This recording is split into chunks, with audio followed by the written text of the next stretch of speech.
Hi guys, Freddy here. Welcome back to another Retro Adventures. Now a couple of weeks ago when I covered DNA DOA for Shadowrun, I mentioned it had won the poll that week by a single vote, just ahead of this, Unbound for Mechwarrior. And I mentioned that there was a chance of me covering that in the future video. Well, this is it. Now I'll cover that on the desktop in just a wee second, but as a reminder that if you'd like to help the channel out, or you'd like to see these videos a week early, or you'd like to get involved in the polls while they're still running instead of once they've closed, or we're offering some other things, or we're hoping to offer a few things in the next few weeks which are a bit interesting and a bit different, then we've got a Patreon in the description down below. So check that out and see the ways you can help out the channel, because it'd be very much appreciated. Anyway, let's have a look at Unbound. So, this is Unbound for the Mechwarrior role-playing game. Came out from FASA Corporation in 1991. Now, I have to admit, I've never played Mechwarrior, even though I've owned it since it came out in the early 90s. But while I'm not familiar with playing Mechwarrior, I am very familiar with the universe, because I played a lot of BattleTech back in the day. I think I gave away my copy in about the mid-90s. I traded it away for something else, but I played it quite a lot up until then. I probably played more BattleTech than I did 40k back in the day. Because you could use the little cardboard miniatures, to be honest, and you didn't have to spend lots and lots on plastic toys to paint up, which I am terrible at painting miniatures. But anyway, I am very familiar with the universe. Now, in Mechwarrior, your player characters play part of a group of Mechwarriors. Now, they can be the pilots of these giant robot mechs, beating the hell out of other people in giant robot mechs, or they can be engineers, they can be any part of the team. Because the role-playing isn't just about being in the mechs all the time, it's about the arenas, the fights you do for publicity, for money, as well as getting hired in as mercenaries in big wars where your BattleTechs go out and fight. You're building your status before that.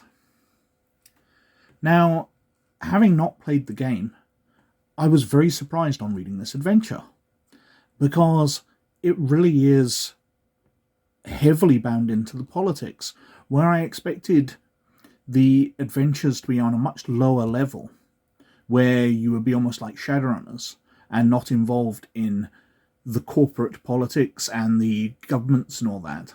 This is very heavily tied into the background of the universe.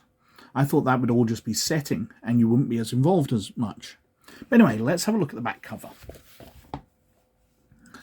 The clan invasion left the Successor States struggling to recover from the war that devastated the forces of the Inner Sphere. The Federated Commonwealth took heavy losses, and its misfortune was compounded by the untimely death of Hanse Davion. The Alliance is a precarious position. The new Avalon Institute of Science has been charged to find a technological edge with which House Davion may regain its lost power. Study of clan technology sent research in a bold new direction and led to an extraordinary breakthrough in BattleTechnology.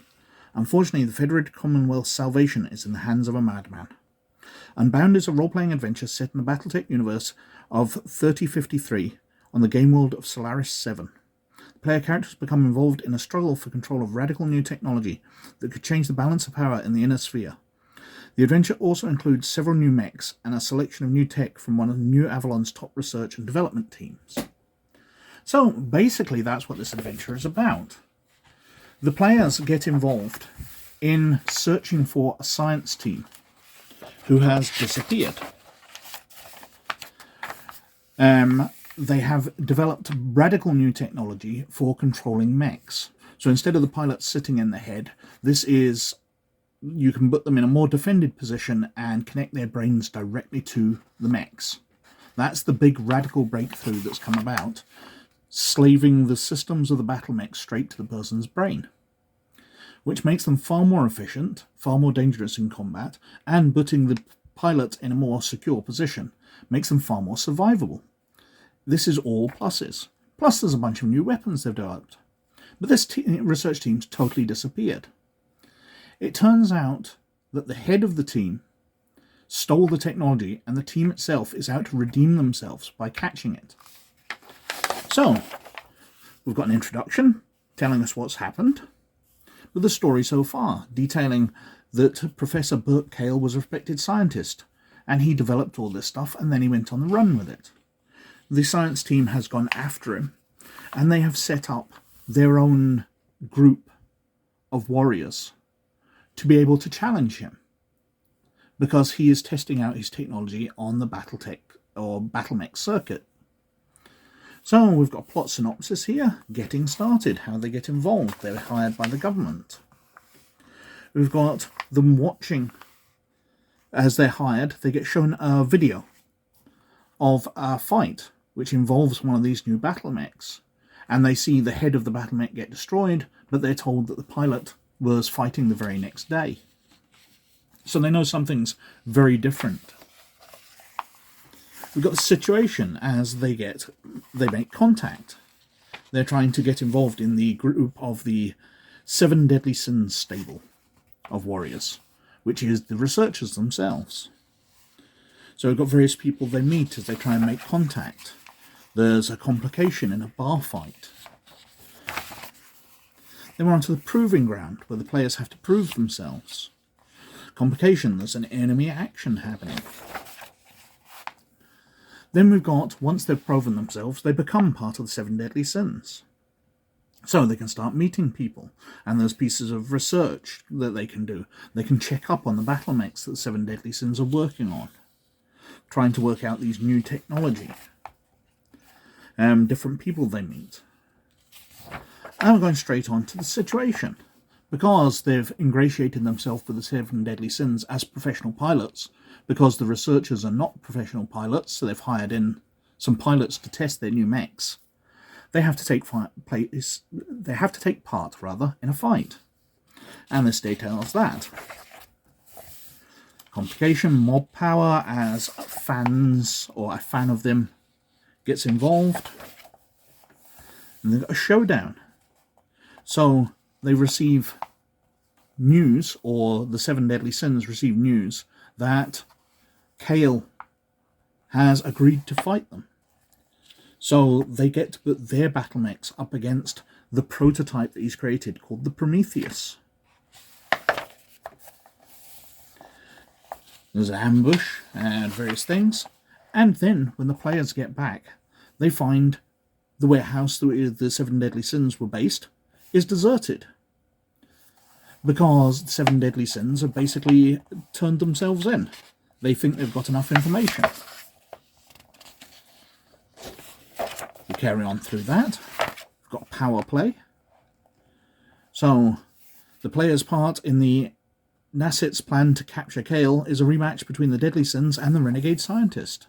So, again, they get to fight. But Prometheus has been improved this time. Because it's not being piloted by a mad scientist, it's being piloted by a proper Mechwarrior. So it's far more efficient. But they can beat it. Or hopefully the players are better and manage to beat it. And then they discover that the scientist had created a brand new mech using all his latest technology called the Epimetheus. The Epimetheus. A mech designed specifically for the use with the DNI interface. When he plugs in, the link drives him over the edge of insanity. Now, one of the oddities I find is this beautifully detailed map, but it's so small you can't read the details on it. But it's very nice for getting around. There's quite a bit of background information in this adventure, as we'll come to.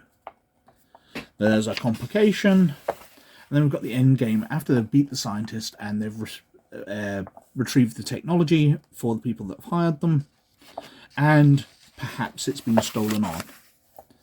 And then the second half of the adventure book is all research information. So they can go digging into the backgrounds of different characters. You know, looking into Burt Cale, the Dark Knights Cooperative, the NIAS organization, the Deadly Sins and all the members of it. We've got their stats here. The cast of characters.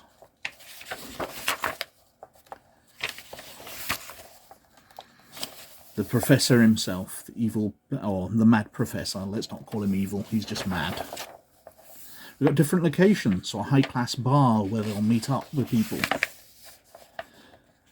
The 7 Deadly Sins stable, where they've got their mechs based and the various offices.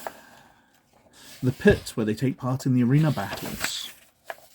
And then we've got a massive section on new tech.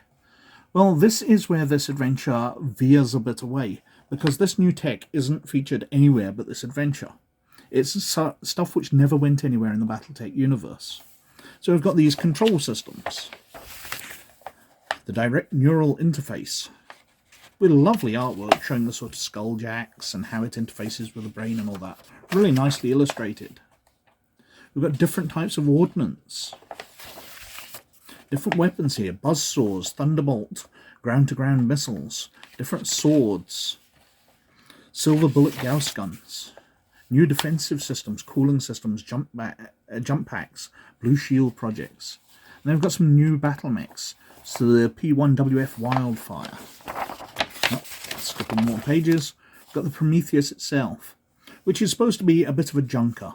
It's made up from bits of retrieved technology, although it's got all this latest cutting-edge technology built into it as well. Everything else is just bits of other battle mechs.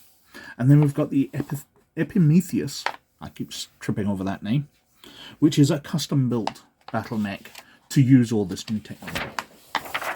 Got some sheets for counting off ammunition and damage as we do the different fights in it. And then adverts at the back, especially for the Solaris 7 The Game World for BattleTech. So that's Unbound. Now, if you know a lot of the lore and background of the BattleTech universe and the Mechwarrior universe, then I think that adventure could be pretty good, because it is very tied in to the political groups, all powering everything, all the movement behind the scenes, motivating the different groups in the adventure. If you don't know all that, I think the adventure could be a bit problematic, as I was personally left a bit confused as I didn't know who all these groups were. But apart from that, it's a pretty interesting adventure. There's a lot of role-playing aspects to it in the sort of nightclub where you're getting hired, and as you're infiltrating the group and getting to know the researchers behind all this new technology.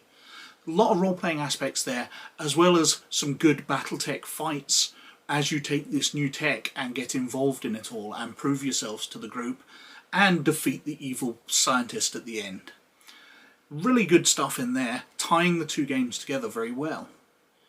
Because the technology is not used outside this adventure, I think in BattleTech these days you could still use this adventure and all the technology would still appear to be pretty new. It's not tied down to a particular time period because of the technology, but it might be tied down to a particular time period because of the politics. But swapping out different political machinations behind the scenes, if you know the universe, could be a pretty easy thing. Anyway, I think I've whittled on for quite long enough, so thank you very, very much for watching. But as always, most of all, you look after yourselves. I'll see you later. Bye now.